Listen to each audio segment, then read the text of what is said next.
Shalom, back with part 2. All right. It's what the doctrine says, vocab, not man. All right. Let's continue here with part 2. We're back in Romans, the 9th chapter. We're down here. I'll start at the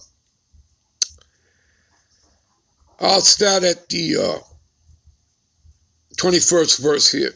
All right. Have not the potter power over the clay? Who's the potter? The Most High, Yahweh. All right. And we're the clay. All right. To take of the same lump and to make one vessel unto honor, that would be Jacob. Later, his name would be changed to Israel. So talking about the Israelites. And another unto dishonor, that would be Esau. All right. Okay. Now, let's read verse 20. But, O man, who art thou that repliest against the Most High? So, who is Esau to confront the Most High? Shall the thing formed, right? And you're formed by the potter, that's the Most High. Say to him that formed it, why hast thou made me thus? Who is Esau to question the Most High? All right? Anyone for that matter. All right? Now, verse 22. What if the Most High, willing to show his wrath, right, to make his power known, right, so his name and his son's name, right, the name of Yahweh and the name of his son Yahushua could be exalted, endured much long suffering, the vessels of wrath fitted for destruction.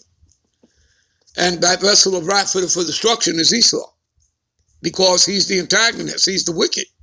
He was made to be that. Okay? The Lord made him the vessel of dishonor, the vessels of wrath fitted for destruction. And let's further prove that point.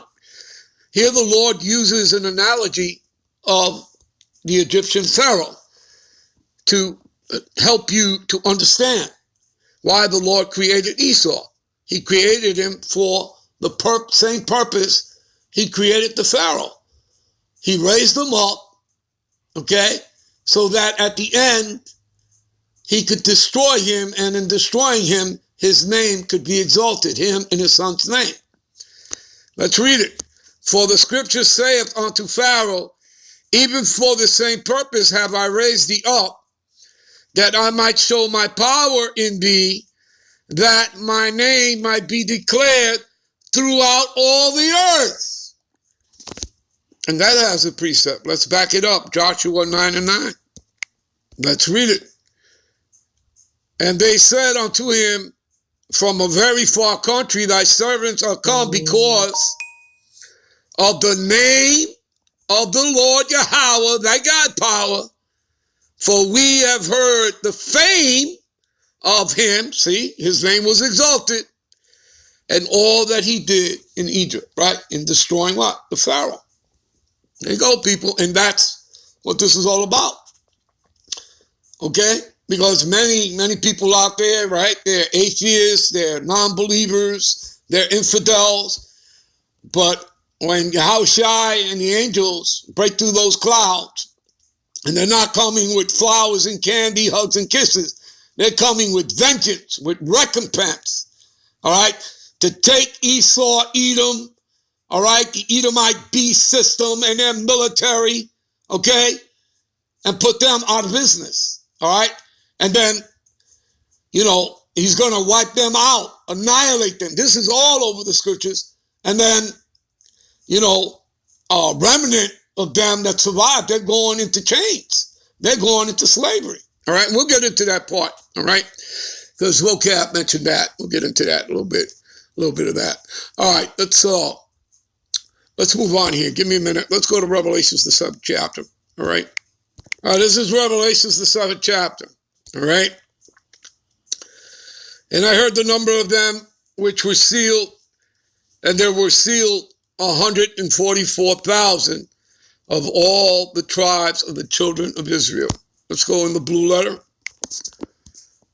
Let's click on this word of Israel. And what does it say here?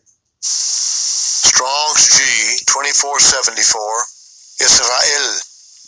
Israel. All right. Israel shall be a prince of the Most High, name given to the patriarch Jacob, and born by him in addition to his former name. The family or descendants of Israel. See that? Lineage, people. Lineage. Okay? Which vocab has a habit of skipping over. All right? Again, people, this is him in that, replacement theology, supersessionism, as though he can cast away Israel. All right? Like he has some sort of power. What's my title? It's what the doctrine says. All right? Not man. All right? And what is vocab? He's nothing. All right? He's less than nothing. All right? But he's a man. Okay? He's not the Lord. All right? So the family or descendants of Israel, of the nation of Israel. You see that? Now, Christians, the Israel of God, for not all those who draw their bodily descent from Israel are true Israelites, i.e., are those whom God pronounces to be Israelites and has chosen to salvation. See that? All right? But you do have to be of the seed. See? The adopted name of Jacob, including his descendants. See? So, yes, the seed does play a big part here. All right. What else did I want to discuss here? Give me a minute. All right. If we scroll down here to verse 9, this devil vocab, all right, he'll try to tell you about this particular scripture, epistle, all right, this precept. He'll try to tell you that this is talking about all nations. We're going to prove to you that it's not. After this, I beheld and lo, a great multitude. All right, so this is besides the 144 that are all men, 12,000 from each of the 12 tribes, right? Who are going to be the governing bodies to the kingdom, co-heirs to the kingdom with Yahushua. All right, so a great multitude which no man could number of all nations. So right away, vocab. Oh, you see, talking about all nations, see? And kindreds and peoples and tongues stood before the throne and before the Lamb, clothed with white robes and palms in their hands. Well, let's shut vocab up, all right? He just keeps coming with the same stuff, looking for some type of inclusion. And you know what keeps happening? The door keeps getting slammed in his face. Let's go to the word kindreds here, all right?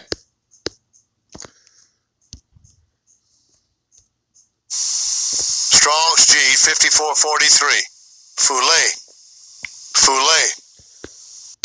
A tribe in the New Testament, all persons, I repeat, all persons descending, which means is they have to be of the seed, right?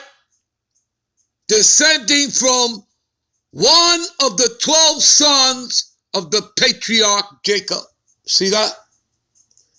And that's made up of you Negro, Latinos, and Native Americans. And yes, we've always said that we have brothers and sisters scattered into all nations, right? All into the Gentile heathen nations. So we have brothers and sisters that may look like the other nations, speaking that nation's tongue. Nonetheless, they're Israelites by the seed of their father.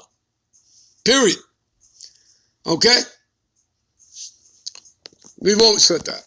All right? That's the way we were taught. All right. Give me a minute. All right. Back to Romans 9.